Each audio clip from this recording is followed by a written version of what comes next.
Hi, everybody. I'm Mark Horner. It is Thursday evening here in the greater Seattle area of Washington State, just now 7 o'clock. And it's great to welcome you to episode 7 of Horner's Corner. Pleasure to have you here. And the good news is my browser is muted, so I'm not hearing me on delay. I got it right this time. That's the fun thing about live streaming. There are a lot of wild cards, and part of the thrill is taming those wild cards. How you doing? I hope you've been having a great week. Here in Washington State, the word is weather. More than the past few months, the word is weather. Let me show you a reason for that. I'm going to bring something up on screen I'd like to share with you.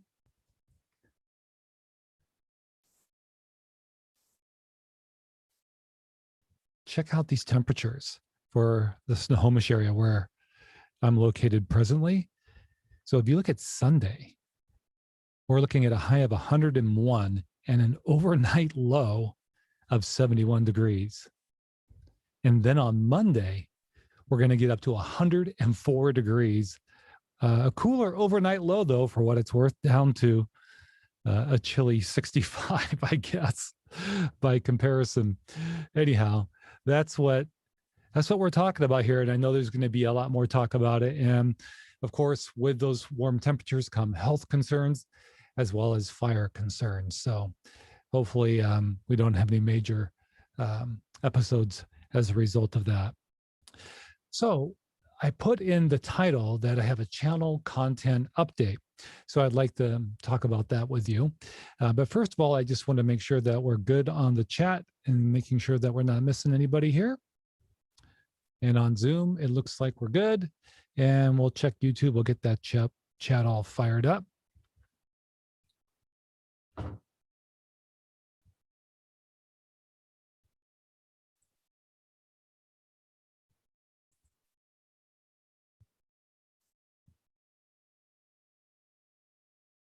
We'll get it here.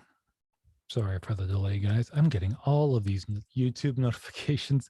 I got to turn off notifications because I've subscribed to a lot of people, so therefore I get a lot of notifications. All right, this is...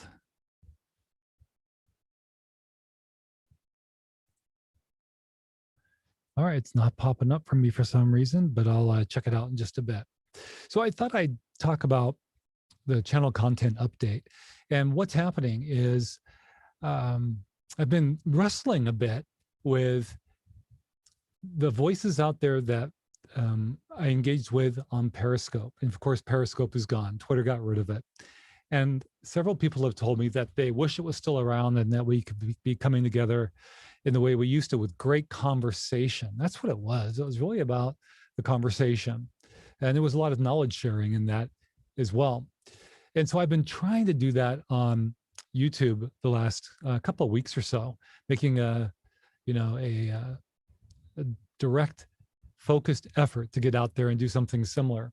And in my case, it's not translating to many views. I do enjoy it, but I've been getting out there, and I've been using an app called Switcher Studio to do multi-cam iOS devices shoots. And I enjoy that very much. I enjoy pushing the apps and the technology and see how far where I can go and how far I can use it. And I like the fact that it's small devices, low impact, get in, get out. It's really convenient. But, true to form, those conversations out there and those live streams, watching a sun go down, rather than just 5 minutes, I tend to do nearly an hour. And that's a long time. Not that it bothers me so much, but I don't think it really holds an audience so well, or really is conducive on YouTube. It seems to growing an audience. So what I'm going to do starting after this broadcast this evening is I'll repurpose the original broadcast. And that perhaps sounds like you're getting leftovers, but it's actually going to be, I think, a bit surprising. Because what I'll do is I'll condense it. I'll make it far shorter, a much shorter video using the recorded live stream. And I'll do some post-production editing, use some music and some other things that'll help spice it up and carry the energy. So that's going to start tonight. And I'll be putting a sunset live stream highlights video up, the very first one. And it's going to feature the recent sunset on June 20th at Mukilteo's Pioneer Cemetery overlooking Puget Sound. So I'll upload that. The original broadcast, the live stream, was 53 minutes, I believe. And this edited version, I believe, comes under 6 minutes. So it's much shorter. And yeah, I'll look forward to hearing your feedback and hearing what you like about it, what you don't like about it. Feel free to, once that video's up, comment or reach out to me here. All right. So speaking of YouTube, I just want to try the comments one more time. Not sure why I'm not getting them. Aha, here they are. And Amy says, here's Amy, YouTube is not the same as Periscope. Yeah, I totally agree. Absolutely, Amy, 100%. I know a lot of people who I was engaged with on Periscope with our community, various communities. They've gone to different apps like Haps. I'm not necessarily about finding where everybody went. I'm trying to find the ecosystem that I think I like best. I may end up doing more on Haps. I've been there. I've done a few broadcasts. I've watched some, but it's pretty heavily branded, and your video gets saved that way with their graphics on it and so forth. And it's growing, so I think that the diversity of content will continue to grow, which is great because it needs it. Because I tend to see a lot of the same regulars even in the general feed, not just people that I follow. So it's going to grow, but I know that the people who are doing it, running Haps, are listening to the audience, and they're making some cool changes. So I just don't know that it's for me. And so right now I'm primarily on YouTube. And so that's been my approach. But yeah, the long drawn out storytelling, sharing the experience, I'm not saying that doesn't work, but I've seen it work better, I think, when it's not live. Like there are some people, well, gosh, YBS Brody, YBS Youngbloods, he shares great experience, is very well edited, and good cameras, storytelling, a great environment in Australia. There are some homesteading type YouTube channels I enjoy watching too. Again, not live, but there are a lot of storytelling, even just sitting down in front of a camera outside in the woods and just talking for 20 minutes. I've watched, a lot of people have watched someone, because I see these people getting, hundreds of thousands, if not millions of views doing just that. So yeah, it's making me, there's content I know, some how-to stuff I can make. I just don't know how passionate I am about that for the sake of finding subscribers. Then the expectation is that I'm going to keep doing that type of video. And I do a lot of training videos for work already, so I don't know if I really want to do how-to videos. But anyway, that is where I'm at now. Always love your creativity. Looking forward to it. Thanks, TLC 1209. I really appreciate it. Yeah, I had fun with the Mukilteo sunset. That one's edited now. I've submitted. I used to do my own closed captioning, and I wanted to get captioning on this new one that'll be uploaded tonight. It's already uploaded. It's just unlisted, and but now I use rev.com, rev.com, if you're not familiar with it. And it's like I said, a 5.5 minute video or so. So it shouldn't take them too long to caption it. And when it comes in, I always double check it. You can use rev.com's online editor to correct mistakes. And usually there are a few mistakes. It's rare that there are none. But it's a great head start and saves me time. So I may just, if I don't see it by 8:30, 9 o'clock, I may just go ahead and make it public, because the caption file is going to be close behind. So just so you know, when the videos are reasonably short, I tend to do caption them. When they're an hour, though, that gets more expensive and more time consuming. And until the channel generates a little bit more money to reinvest in things like that, then I tend just to leave it to auto captioning. But boy, I would really love to have all of my videos captioned. Certainly the one, I think it was Horner's Corner, episode 5 on accessibility, I made sure that was captioned, because the topic was itself accessibility, and it would have been poor form to at least not have that one captioned. So that one has closed captioning available. And really, I would love to do it in multiple languages too, because I know that there are people in other languages who might appreciate that as well. Real Estate Nanaimo, Janine is in the YouTube chat and says, good evening. I tried to click on the Zoom link and it doesn't seem to be working for you. Janine, let's see. If you go to beyond90seconds.com/live, just go ahead and click that and do the re-register thing again and see if that gets you in, and I'll keep an eye out for you. So that's beyond90seconds.com/live. I'll tell you what, I'll just grab that link and I'll put it in the chat here as well. Just a moment.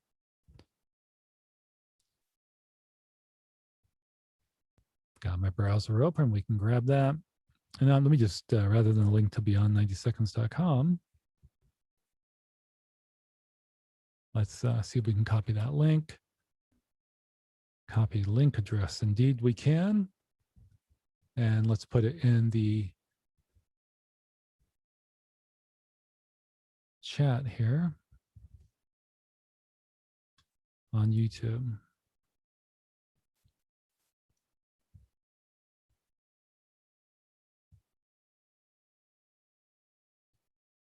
All right.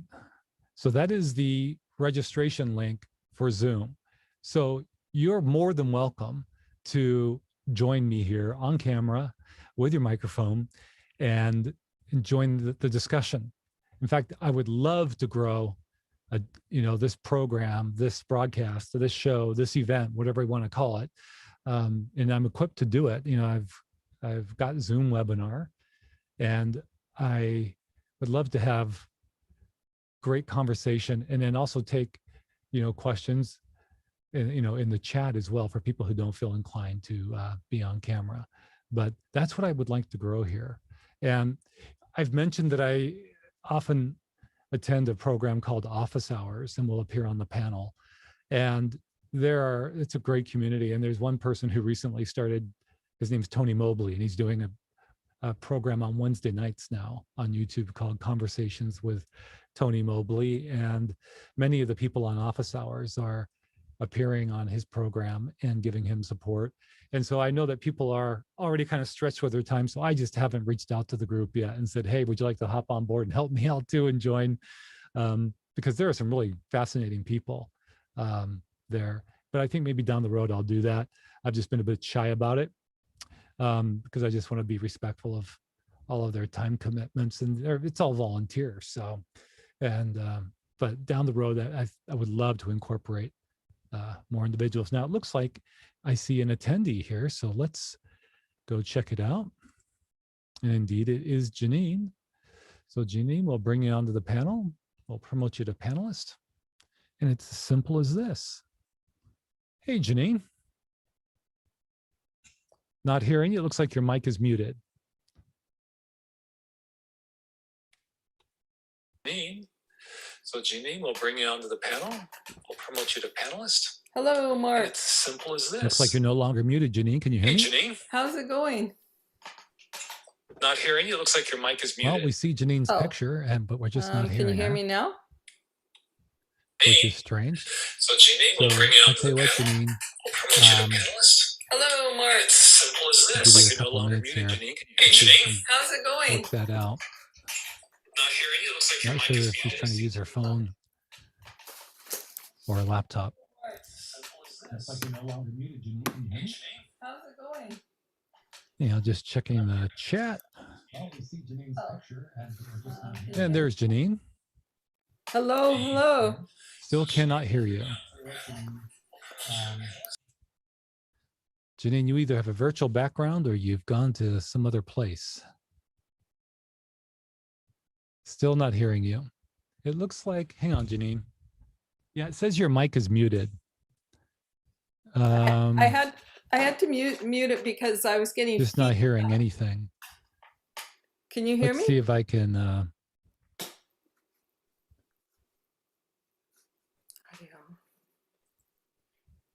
Okay, I'm not muting your mic on my end. Here, I'll mute you and unmute you. Here, I'll ask to unmute.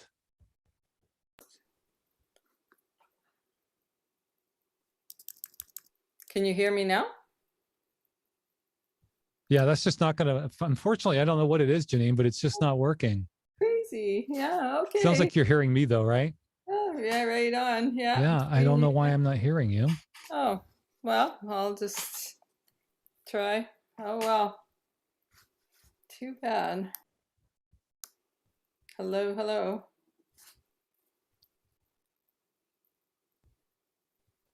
All right. Well, I tell you what I would encourage you to do is when you come onto Zoom, there is an opportunity to test your audio.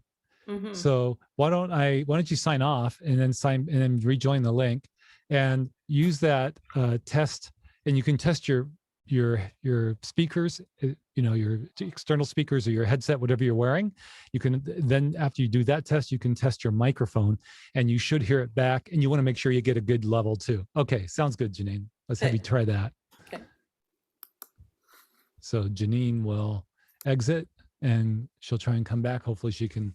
Yeah, if you ever would like to join, I highly encourage that before you come on, that you know some basics for joining a meeting or a live stream like this for a conversation. Camera at eye level, try and have some decent lighting on you. You don't want to be a silhouette because the lighting's pouring in through the window behind you. If you're going to have a window, have it in front of you. And make sure you check your microphone that you have good audio. And the more you can do in this area, the better off we're all going to be. I always try to test my audio every morning before I join office hours, and it's imperative that I do so. And interestingly, Paige is now saying, I can hear Janine. Aha. You know what? It's on my end. You know what? It's Mark's error. Gosh.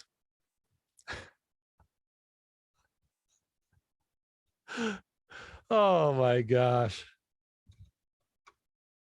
Hey, Janine, jump back. It was all me. So when I got up, after setting everything up, I went to get some water and a cold soda, which meant I unplugged. I'm wearing my earpiece, but it wasn't plugged in to where it needs to be for me to hear. I am so sorry. Anyway, you know what? Part of doing this, part of putting yourself out there and live streaming is just that, is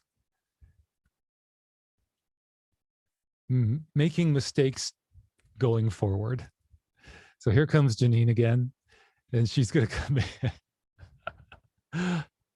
And Paige Triple Tall, thank you very much for the feedback. I can hear Janine now. Hi, and TLC 1209 says I can hear both of you too. Janine. Oh. Janine, it was my mistake. Part of putting yourself out there and live streaming is I'm hearing myself on like a delay at your place now, though, Janine. Yes, there is a delay, and when I use it on my phone, I am seeing that there's about a 10-second delay between my phone and you. But you responded to me right as I said it, and I'm hearing you as you speak to me. So it sounds like there's an additional speaker on YouTube open. If you have YouTube open somewhere, you're going to hear the delay. Yeah, okay. Here we go.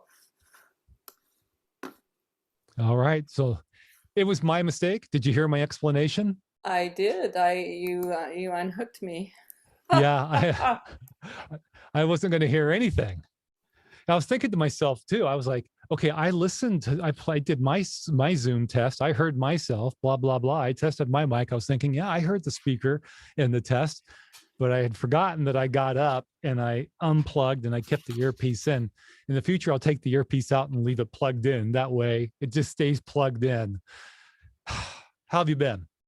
I'm doing really well. It's been a very interesting week, and today I went to the beach and I saw an eagle, and it was attacking some Canada geese, and I tried to get it on video, but I kind of missed it. There were people talking at the same time, you know, saying wow, and you couldn't really hear the eagle that was trying to grab the, I don't know, maybe a duckling or something. It was really fascinating, though. I think your friend, the photographer in Vancouver, would really like that. Christian Sassa. Yeah. So that's a photo. Yeah.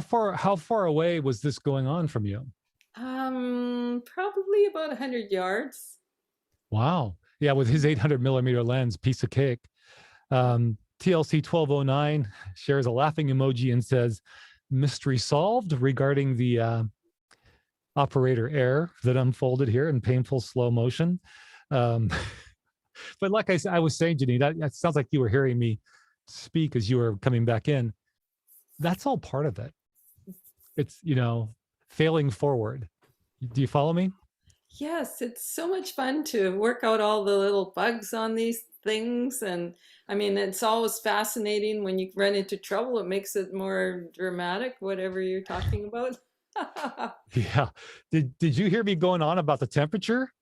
No, oh, it's supposed to be hotter than it's ever been here in the history of our area. Did you hear that? No, I did not. Yeah, 104 degrees right now. Oh, Monday. Yes. Yeah, it's going to be 104 degrees on Monday, and the day before that, I think it was 101, and day before that, low 90s. It's funny to see low 90s and think, okay, that's the small number. Yeah, really. And obviously, my mind goes to health and it goes to fire, and I'm sure yours does too. Yeah, that's right. And they were talking about the ozone or something, like right on News 1130 I was listening to today, and they said that when you get that kind of inversion or something, that the ozone changes, and it's really unhealthy to breathe when it gets that hot around here. I don't Well, understand the process, but it'd be worth investigating. yeah, you'll recall this. It was just a few years ago. We had a few consecutive years there. In fact, it's probably most years now where we have wildfire smoke. It's just a matter of how bad. And I remember about 2 or 3 years ago, I want to say 3 years ago, gosh, maybe it's been four. We were at Semiahmoo Resort, which is just south of the Canadian border, and watching the sun go down towards White Rock, north to the northwest. But we could see White Rock across the water and just off to the left, watching the sun come down. And I will say about 15 minutes before sunset, when the sun was still up quite a bit, it just disappeared because the smoke, the wildfire smoke, was so thick in the lower atmosphere, really unhealthy and just eerie. Oh, I know. I remember one morning I woke up and the whole room was orange. The ceiling and the skylights in my bedroom. And I thought, oh, wow, what happened? It's like the end of the world. And I looked out and it was all orange, bright orange. And so I ran down to Neck Point and it was eerie, and I still have some photographs from that day. It was just an incredible thing. And a really good thing to do, everybody, is to make sure that your car is filled with gas, because if it so happens, like in Paradise, when they had that huge fire, or, in northern BC, the whole town burnt down, like it just happens. As soon as you know that a fire is nearby, then leave then. Don't wait for somebody, because they don't have the communications to tell you to leave. And by the time somebody comes with a megaphone, it's too late. So what you do is you make sure your car is totally filled up with gas. And when you park it, it's good to back in so you can just take off. I had a friend that was in a fire, and she put all her stuff in the car, and then the power went out and she couldn't open her garage door. She didn't know how to do it manually. So you need to learn how to open that door manually. Yeah. Would you tell people a little bit about your background? It's all great advice, but you just didn't hear that stuff kind of third hand. This is part of what you do with your volunteer time in emergency services. Could you talk about that a little bit? Yeah, I'm a volunteer here. I do a lot of things. I'm in the Ham Radio group, and we do emergency services for the Coastal Emergency Communications Association. And we just there's a great group, and we really support each other. And For the regional district here, if there's a crisis, we are responsible for, so say if the cell towers go down, and we use the ham radio to communicate for the city. So yeah, there's a lot of the things that you want to do around your place. You want to take the vegetation away from your house so it doesn't catch on fire, and keep your gutters clean because all that starts on fire with the embers. And You know, your point was really good about just getting out. Make sure you get out. Have that tank of gas, you know, and when you hear there's fire, just leave. When I was a reporter, I covered a lot of fires, a lot of wildfires. And one of them that really stands out was called the Cerro Grande Fire, which was Los Alamos, New Mexico in the year 2000. May 10th, 2000. It was a Wednesday. I'll never forget it. And not only were there people who left it really thin in terms of exit strategy, there were some who were literally, as this firestorm was across the street,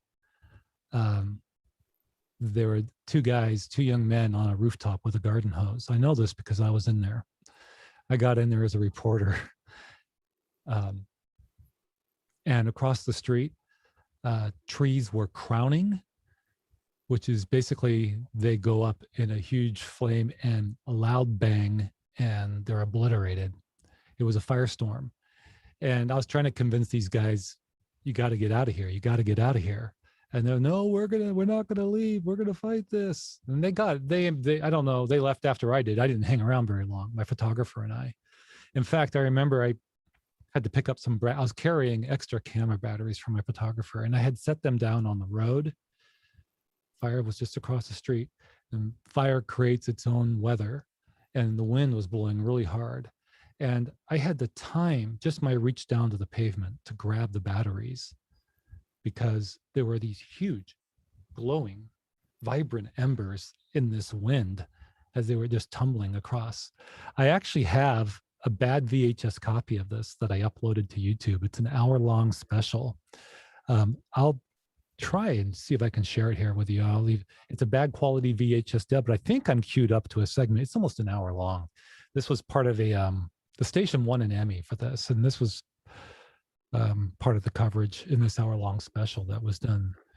Are you interested in seeing that at all? Oh, I really want to see it. It's so interesting. Okay, let's go to share.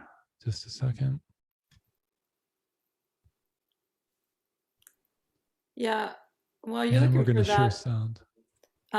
I remember there was a fire in the neighborhood, and it was a couple miles away, and the embers were actually in my yard from 2 miles away. Yeah. Yeah, Right. and what happens is it comes, you know, if it's up Yeah. on a hill, it comes down, and Yeah. then it creates kind of You get these spot fires. Yeah. All right, let me play this. I think you're going to be able to hear the sound. And I'll just play a bit of it. Should see the screen now. Firefighters are in a retreat mode. That means they have backed subdivisions. There are 2 of them. Whoops, sorry. And that means they're pretty much giving it up in that area. Of course, they're giving it a valiant effort, doing their very best. This is a sea of fire lacing through Los Alamos earlier this evening. Just a few moments ago, we talked with Governor Johnson, him not being too optimistic about the efforts tonight. And again, fire raging through Los Alamos, and winds going to be whipping up through tomorrow. For Los Alamos, though, it looks like it's going to be a continued uphill I think we're fight. close to it. Hopefully we'll be here in a minute. But I think it was over 200 homes that were lost in this probably one. going to lose even more ground. I hope I'm wrong with this, but I think tomorrow is going to be an even windier day. Here we go. The winds. I'll have to talk about what you're seeing here. This is our footage. If it had not been for the winds, That when you walk by these gutted homes, the heat as you walk along the sidewalk or the nearby street, you could just feel it radiating off these totally gutted structures, and you could hear the hiss of gas fire, what's left of gas fireplaces and so forth. They couldn't even contain at that point. They were just trying to stay out of harm's way, and they were trying to keep the damage to a minimum. Right now, we still have many homes burning. How many homes? I don't think anybody really knows, Art and Deanna.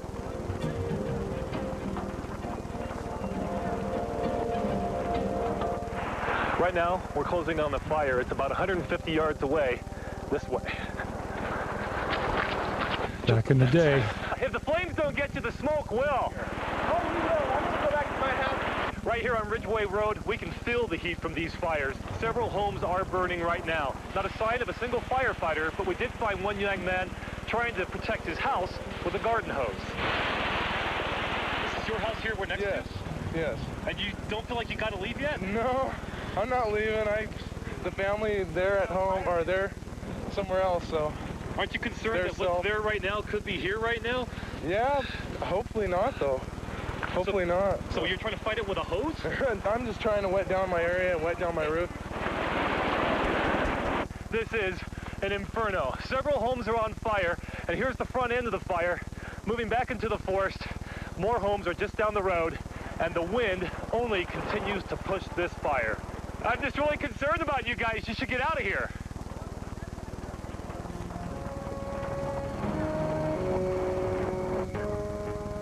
Thankfully, those guys... Anyway, that's all we'll play of that for right now. But I'll put the link in the chat in case anybody's interested. Thoughts, Janine, on what those two young guys were doing? Well, you can't fight a fire with a hose. You know, I mean, the fire is about 2,000 degrees by the time it comes roaring over the hill. So yeah, that's like, it's impossible. Yeah. A lot of people are like that, though. They just don't want to get out, and they leave it really, really close. Yeah. Gosh, hard for me to believe that was 21 years ago. Holy smokes, 21 years ago. I know, and it goes by so fast all this time. But yeah, do make sure you have enough gas in your car. Are you full? Do you have a full tank of gas? No, I have about half a tank in each vehicle, and we'll probably do that tomorrow. Yeah, we'll probably do that tomorrow. We'll do that tomorrow. Yeah, because if you have kids and everything and dogs and cats and everything in your car and it's hot and you're trying to get through and there's a traffic jam and then you start running out of gas, you will very much kick yourself.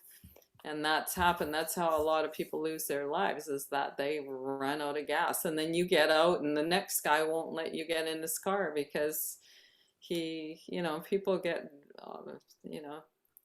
pretty disturbed when this is happening. Right. There was a comment. It's been sitting there. I've been slow in responding to it. But TLC 1209 in the chat writes, my brother lives near Eugene, Oregon, and it's supposed to be 111 on Sunday. Wow. Yikes is the final word. I do believe that we are going to see some record temperatures between now and Monday, Janine. Oh yeah, that's what they say, and my phone keeps beeping a heat alert, from all my apps. Yeah. And so, and you have to have water in your car too, because if you're driving and you're hot and you're in a lineup and you don't have any water in your car, what are you going to do? You can't stop at McDonald's while you're eating. Right. Well, switching gears, I had mentioned prior to your coming on that, and you'll relate to this, some of us are still missing Periscope. And as was pointed out in the comments, YouTube and Periscope are not the same. And I've heard you and others say to me, I sure wish we still had Periscope. Another one that stands out is Kit Harvey. She's expressed this a few times down there in Redding, California. We had a really good community of great conversation and sharing, didn't we? Oh, it was amazing. You had so many followers. You had, sometimes 7,000. I even had quite a few sometimes. And yeah. Go ahead. I'm sorry. Yeah. Yeah. So there was a lot of good conversation, and then to have it just go away all at once, I was like, the question I kept on getting, well, what are you going to do? Where are you going to be? Where are you going to be? And I've considered HAPS, and I'm there, but I haven't done much.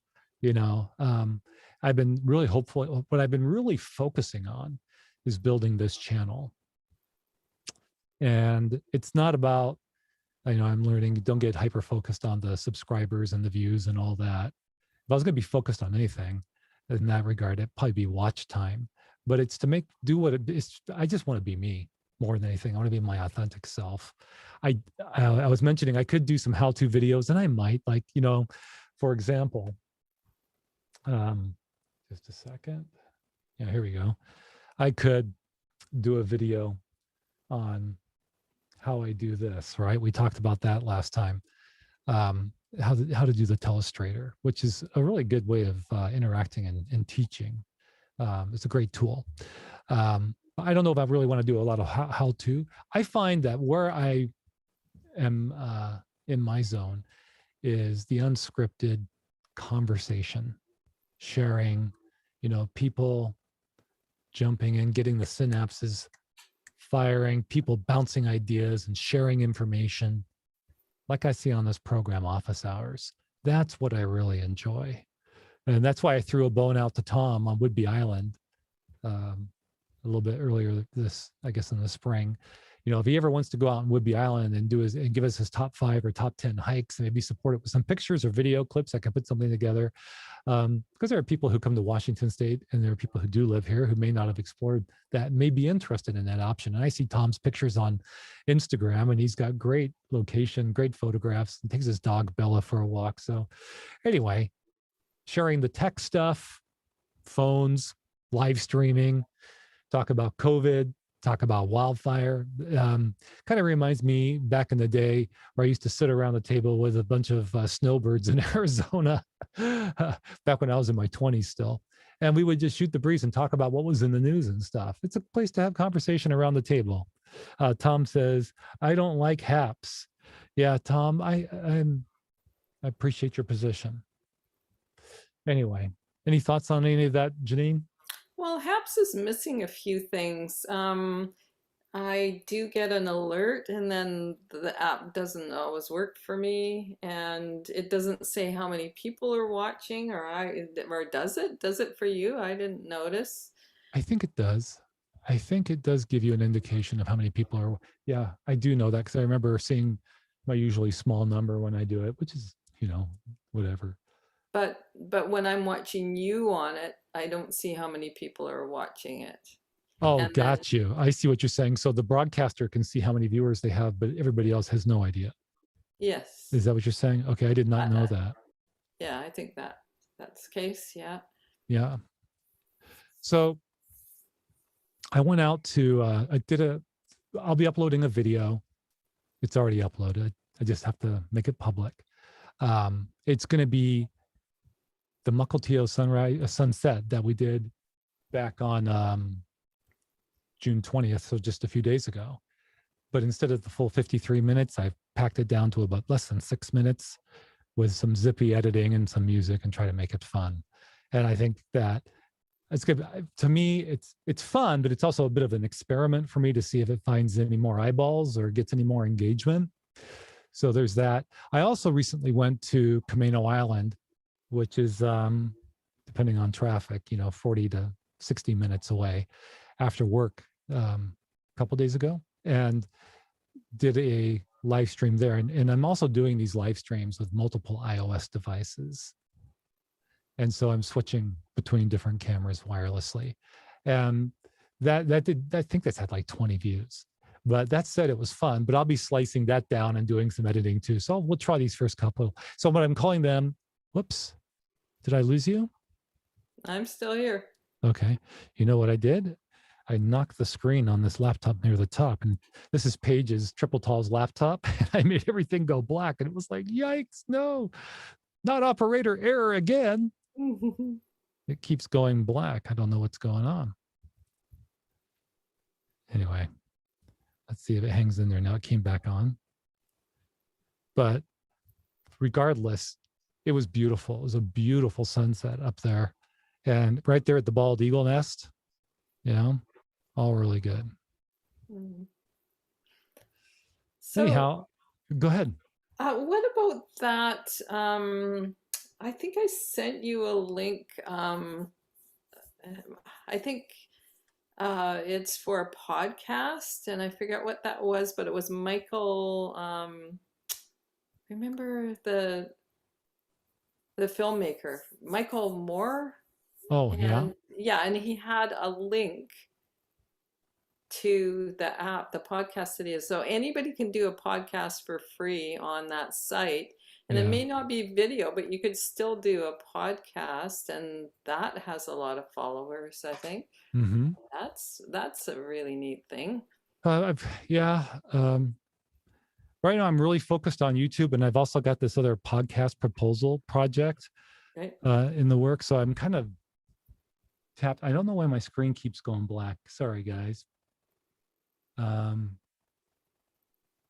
And you cut out every time it goes black. So if Triple Tall was here with technical support, she knows this computer, and my 12-year-old son, Bradley, they know it better than I do.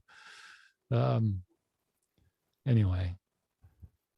Let's see, Tom says, I enjoy your live streams, man of the street reporting, the best, sunset, cemetery, beach, lighthouses, etc. Thank you, Tom. I appreciate that. Well, so I was thinking this as we continue to do this is once a week.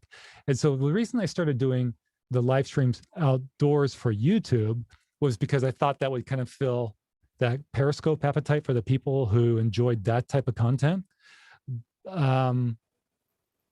So I've been aiming to do one of those a week, at least one of those a week.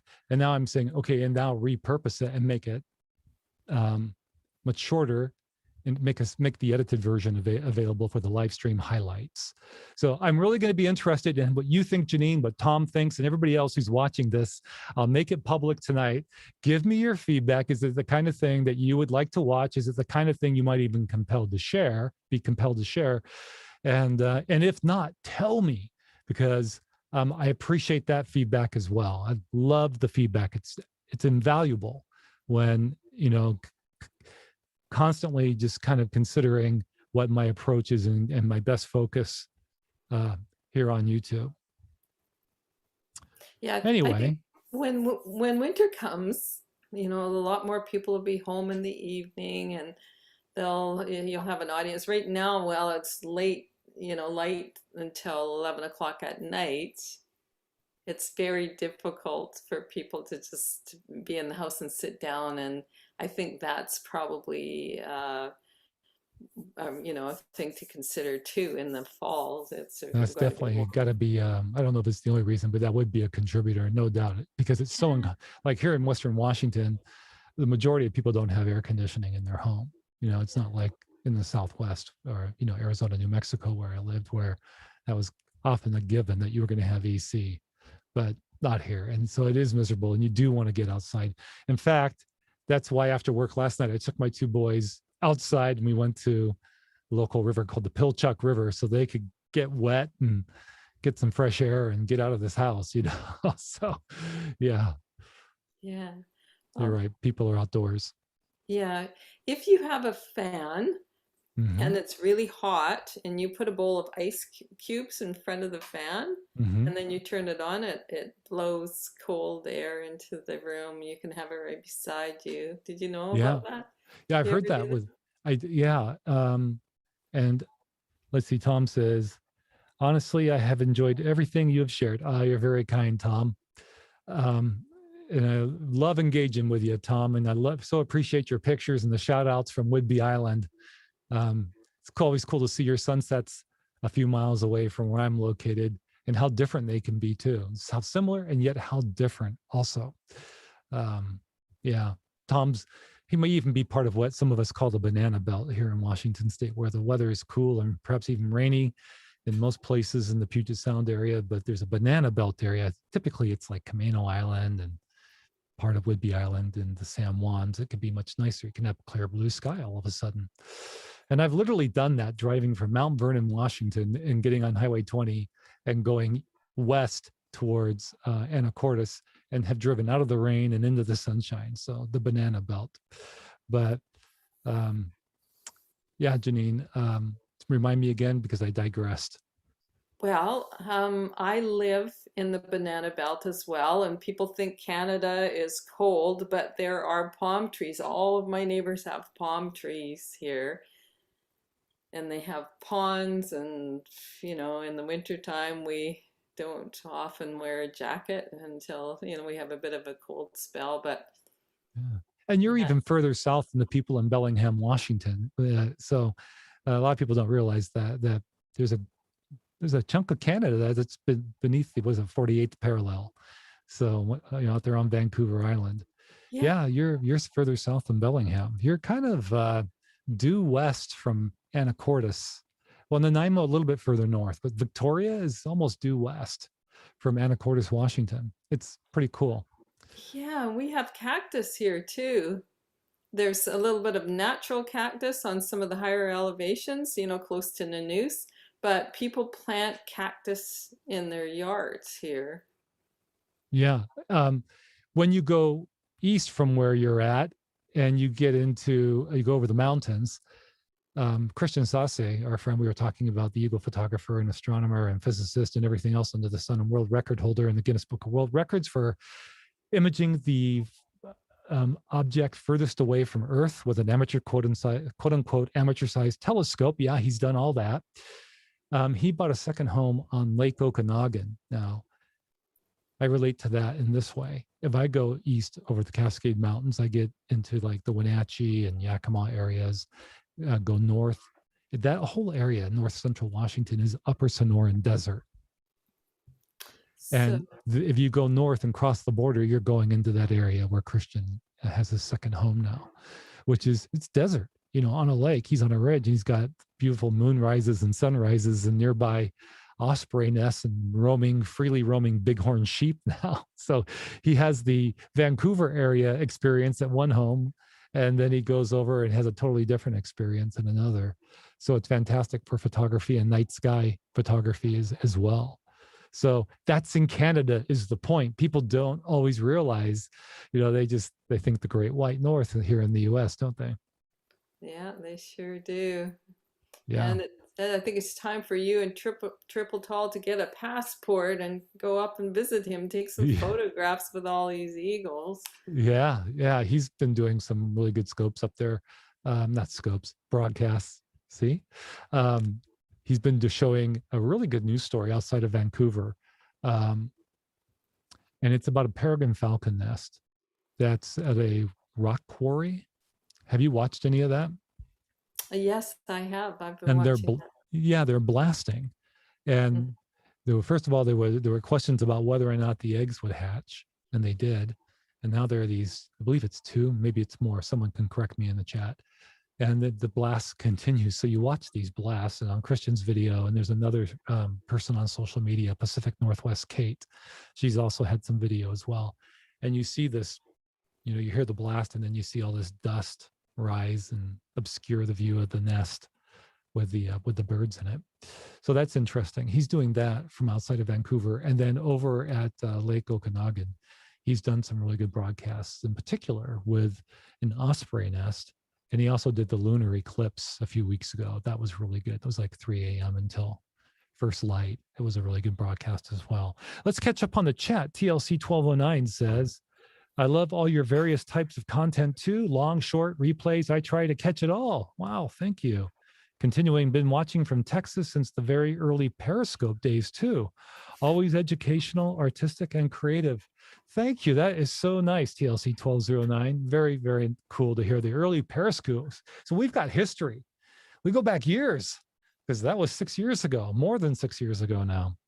And Tom on Whidbey Island says, very foggy all the way to work this morning until I hit Oak Harbor, and then bright sunshine. See, he must have just been beneath the banana belt latitude. Then he crossed that latitude, and Valhalla opened up or something. Anyway, very cool, Tom. That must have lifted your spirits a bit, and hopefully maybe even gave you some encouragement that by the time you turned around after work, you might get some of that weather back home so you can take Bella for a walk. Anyhow, Janine, are you using a virtual background? I didn't get a pool recently, so yes. I'm going to challenge you, my dear. I'm going to challenge you. I'm going to challenge you to go without the virtual background. Okay. Go without the virtual background and get some good light on your face. Yeah. whether you be facing a window or get a light. And your camera is at eye level, which is great. But yeah, I was using virtual backgrounds for work Yeah. until a few weeks ago. Yeah. I just decided I agreed with somebody who said they can be distracting, especially around the edges and so forth. So that's my challenge to you if you choose to accept it, and if not, that's perfectly fine. Oh yeah, I didn't expect to be on here tonight. I was just going to watch, and then I thought, wow, nothing was working, and so Yeah, oh, anyway, this was a real bonus to be able to come in and speak with you tonight. thank you, Janine. And what's the latest on your section of the real estate market? We've asked you that question a few weeks in a row. Have prices come down just a tad even? No, prices are staying on course. We're getting multiple offers, maybe only 2 or 3 on houses instead of 8 or 10 or 12 on the same house now.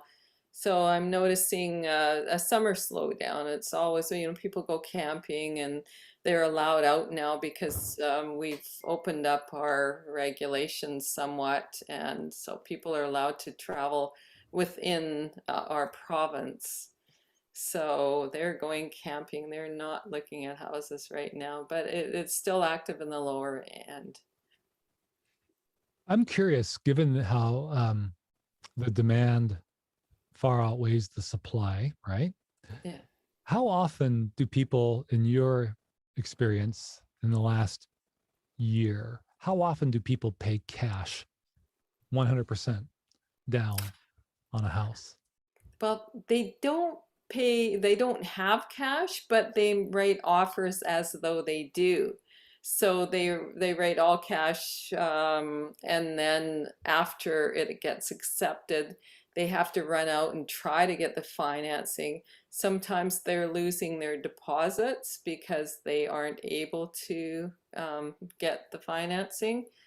So it's really scary. And for people who buy houses without building inspections, like it's fraught with problems. And I just had a set of buyers, and we went into a house, and we wrote an offer, and then found out afterwards that it had a previous fire. So on inspection, when the inspector went in, he had to go up on a ladder and into the attic, and there was burnt beams and everything else. And it was so devastating for these buyers because they fell in love with this place, and the owners didn't disclose or tell us about it. It was bad. So is there any sort of a penalty of any kind when people fail to disclose like that?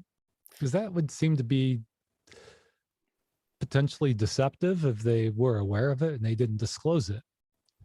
Yeah, I mean, in real estate, you say disclose, disclose, disclose, but legally, if somebody, say, passes away or commits suicide, or if somebody has a fire inside the house, you don't have to disclose unless someone actually asks, can you tell me, I'm buying this house, has anybody ever died? Have you ever had a fire, and all that?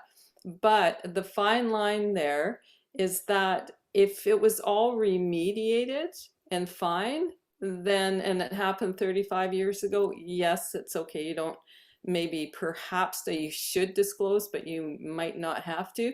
But the thing is, when you say that the house is okay, it hasn't been remediated, you go to the electrical box and the wires are fried inside there, then it's cause for concern, no doubt. So maybe I'm naive here, but could you, as a buyer, ask that the seller fill out a form and ask them those questions in a form and have them sign it? Has anybody died in your home? Has there ever been to your knowledge, has there ever been a fire in the home? Blah, blah, blah. That right down the line, go down the list. Could you do that? You can do that, and the property disclosure statement that we have does answer those questions or ask them. But what happens in a multiple offer situation, when you have so many people wanting this house, you try to make your subjects and your questions very small in order to be the one that gets picked. So in an ordinary market, yes, and I will always do that. But the problem is you're in a competition oftentimes. So the poor buyer, I mean, this is, it's just, it's heartbreaking in some cases, and it's really hard for me to do a good job for people when I can't get, all the questions answered. Yeah, that's frustrating. Well, that's good insight. Thank you. I'll tell you what, I'm going to just go out on a limb and just throw it out. There's a link in the live chat if you scroll up, and you can register on Zoom and just follow the instructions. You'll get an email, and you can join us on camera. And yeah, we'll hang tight here for just a bit longer to see if anybody wants to do that. That would be fantastic, because I know Janine is a fascinating person to hear from at the conversation table. But we need some other voices too. It would be great to have other points of view and people from other parts of the world and come together and have a conversation here. So that's what I'm going to keep pushing for. And so I am going to do this for I'll hang here for another, let's say 2 or 3 minutes to see, no, let's say 5 minutes. That's plenty of time. So right now it's 7:56. And let's see if somebody finds their way here. When you get here, I'll see you join as an attendee, and then I'll promote you to panelist. So let's see if someone can, it's like the quest in Lord of the Rings to get here perhaps, but it's really not that difficult. You can do it, and we'll give it a few more minutes here. Like I say, we'll wait till 8:01 and see if anybody does it. If not, that's okay. But gosh, next week it would be great to get some other people here at the table. Tom says, I was thinking about Tom because of Home Depot, and you were talking about real estate. Prices coming down just a bit at Home Depot, at least in the paint department. They went back down $2 today. So Tom, is that the only movement on paint since you joined us here, I think in episode 1 or 2 of Horner's Corner, where you told us paint went up $2? Is this the first time there's been movement and it's gone down, so it's back where it was, so to speak, just a few weeks ago? Or has it been fluctuating a bit more between now and going back a few weeks? Yeah, let us know in the chat, or if you want to join the panel, that's great too.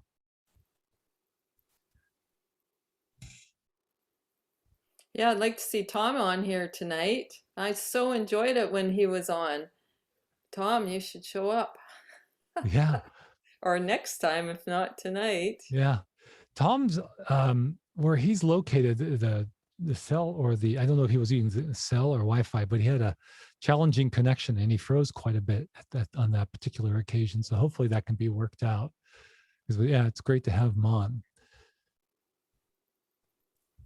Oh, something else I was going to ask you about, Janine. Oh, have you been getting down to the beach? We're a couple of months or so now past the herring spawn. So have you seen, well, you mentioned the bald eagle. So I guess, was that at the beach? Oh yeah, did you see my pictures from last night? Oh, I took a couple and I put them on Facebook, but I can send them to you, and or you could share your desktop here if you'd like. Yeah, they're on my phone, but I can send you. I'll send them to you. They are so cool. I'll just hang on. I'll send it to you right now. Okay, we got 2 more minutes to see if anybody joins us. Okay. And then we start looking at beach shots. There'll be some pads, additional opportunity to jump in.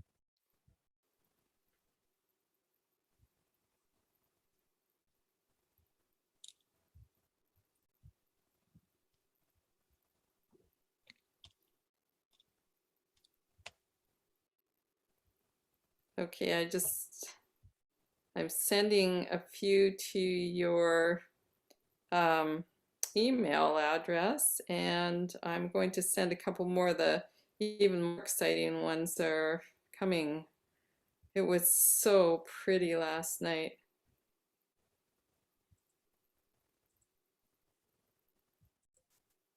Did you get them on Gmail? Not on my PC. I heard it land in another device. Oh, here you are. Yep, I see 3 pictures. Yep. Hang on a second. I mean, I can see, I'm not looking at them yet. I can see there. Oh, a whole bunch of them. Wow, you had a beautiful evening. Yeah, you should see this.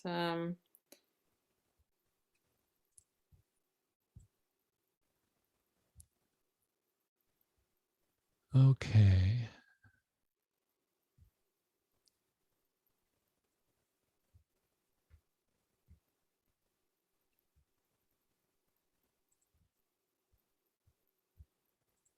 So I got the reflection of the moon in the water in the lagoon, Yeah. and it was beautiful, just beautiful.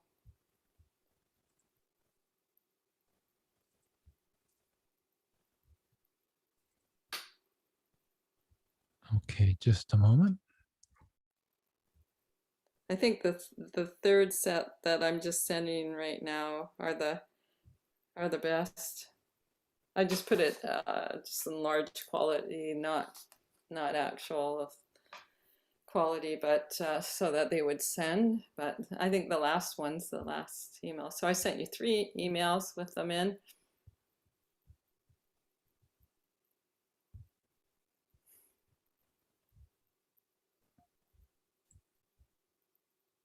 I had your first set of 6 pictures all locked and ready to go, but you're sending more, so I guess I should stop, not show just yet. And since you said the best ones were there.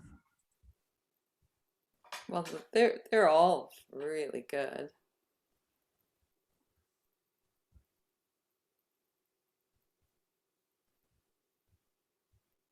But because there was a full moon last night, so I took advantage of that. I think tonight's actually the full moon. Oh, last night was a waxing gibbous at 98%. Yeah, I went out and I shot it. Oh. And I think it technically turned full several hours ago, but I think the moon rises during the 9 o'clock hour tonight, if I'm not mistaken.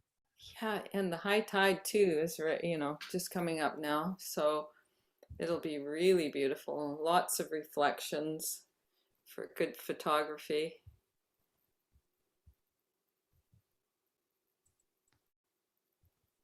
Did you get the last set? Did they come in? You know, I'm going through your emails right now. I'm doing the thing is, because it's 3 emails, it's 3 zip files, 3 unzipping, 3 saving. So it would have been great just to pick a few and send me 1 email, or just send them all together in one. Oh yeah. In the interest of time.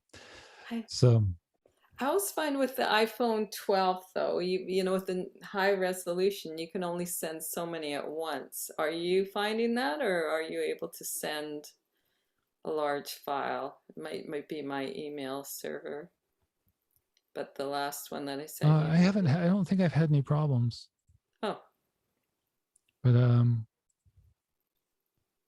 I'm being me. I'm hyper focused on this tasks of 3 emails right now. So hang on.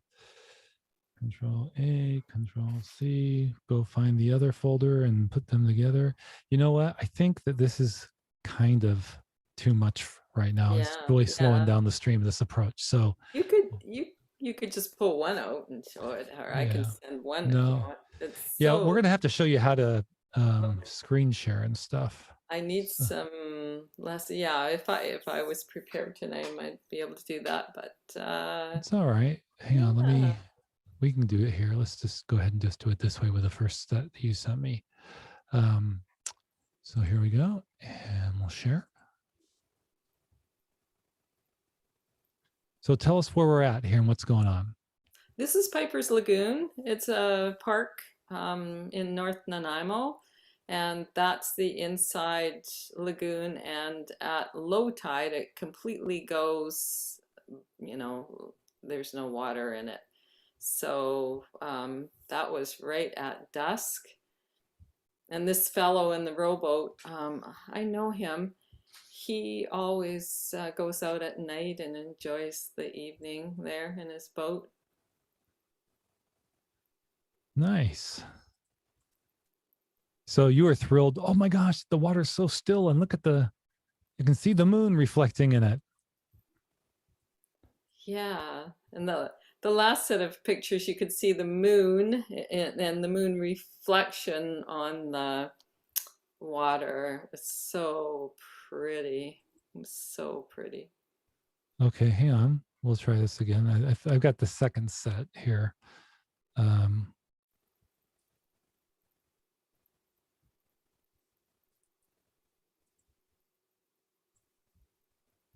The iPhone 12 Pro Max. Boy, what a great, yes, that's it. I mean, look at the reflection. It reminds me of that song called Double Rainbow. Ah, oh, the clouds in front of the moon. That's really cool. Like on the edge of a fringe there. Yeah, I love the camera on my iPhone. The iPhone 12 Pro Max is what I have. It's, what was I? Oh, so recently there was a deer. My son spotted it. Said, "Dad, there's something in the river. It's swimming, and I think it's a dog." Well, it was a deer, and so I swam to this little island in the middle of the river, and I got the camera, my handheld with my phone, uploaded it to YouTube, and it was just awesome. That camera, I was far away. Look at that. That's really nice, Janine. I like that. Very nice. Thank you. In fact, I'll share that deer video right here because I think it speaks to the zoom on this iPhone 12. I have the 12 Pro Max. I imagine the 12 might be the same. I'm not sure. Maybe not because of the camera. But let me pull up this video. This was such a cool moment. Seeing a deer swim was cool, but I reached for my phone. By the time I held it up here, it was already getting out of the water. But seeing it, just the head sticking out, it looked like a very strong swimmer too. It was so cool. Okay, I am going to find that video.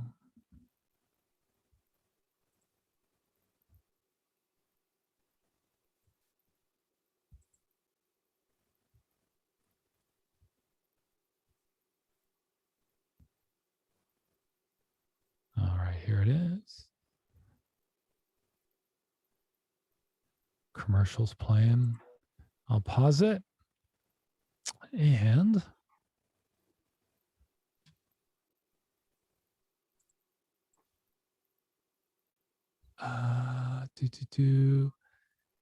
see, I should just be able to share the app. Screen 1, screen 2. Okay, this I think is it. Yes, this is it. All right. So it's on an ad right now. We'll play it. Customer service and one part passion.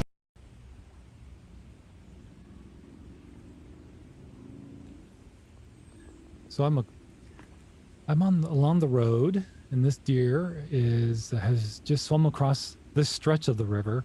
This is like an island in the middle of the river.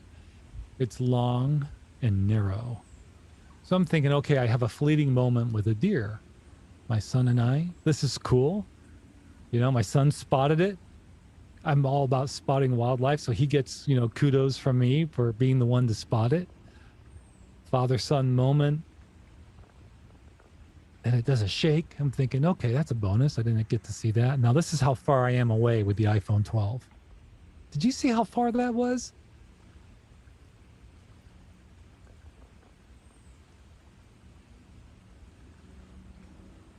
So then I'm wondering, okay, what's it going to do? If it wants to get to the true other side of the river, then it's got to get through this thin band of forest. But what it does instead is it just trots in the shallows and follows the shoreline here.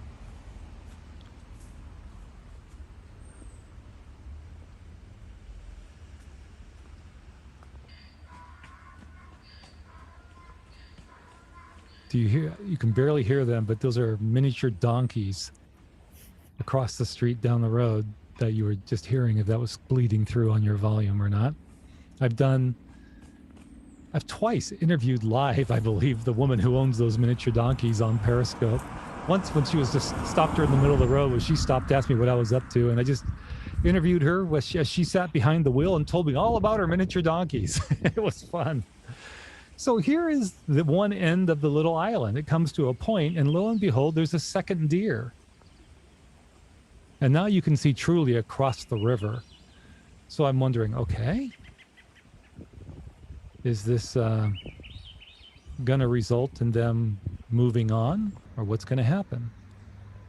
And again, we talked about, how great these cameras are on phones now. They're out there, and this is all zooming in with just a phone, and it's handheld. So image stabilization working really well. Is this boring? I think it's great. I see deer in my yard. There's about 12 of them that walk through my yard every day. And are they healthy looking deer? oh yeah, it's part of the Pacific Northwest. Apparently some of them are getting sick. There's something wrong with them these days. You can actually get sick from eating deer meat that's infected too. Hey? Is it worms or something, or? No, I think it's some. I don't know. I'll check and I'll tell you next time. Okay. So what was cool too, and I didn't realize it, and I'm seeing it right here with a little bit of the cottonwood in the air just there. There'll be more of that what they end up doing is they double back. And so this one's taking the lead on the left, the other one's soon to follow. They're going to go in the bush and come back out along the shoreline there of that island, and we'll follow them back to the left.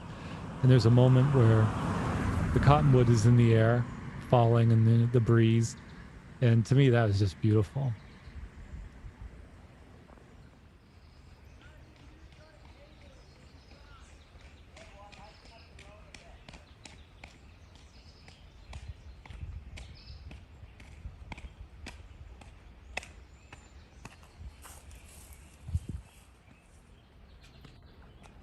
So there you see the cottonwood in the air.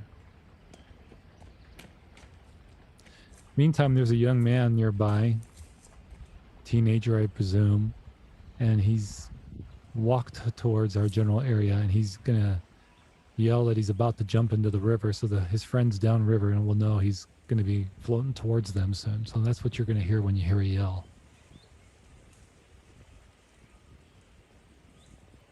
Anyhow, it's almost done, but I don't think we need to see the whole thing.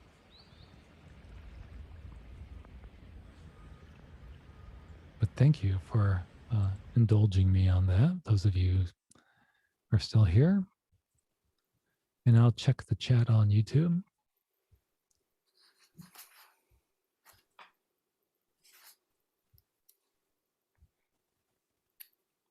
Yeah, I was trying to find the deer disease.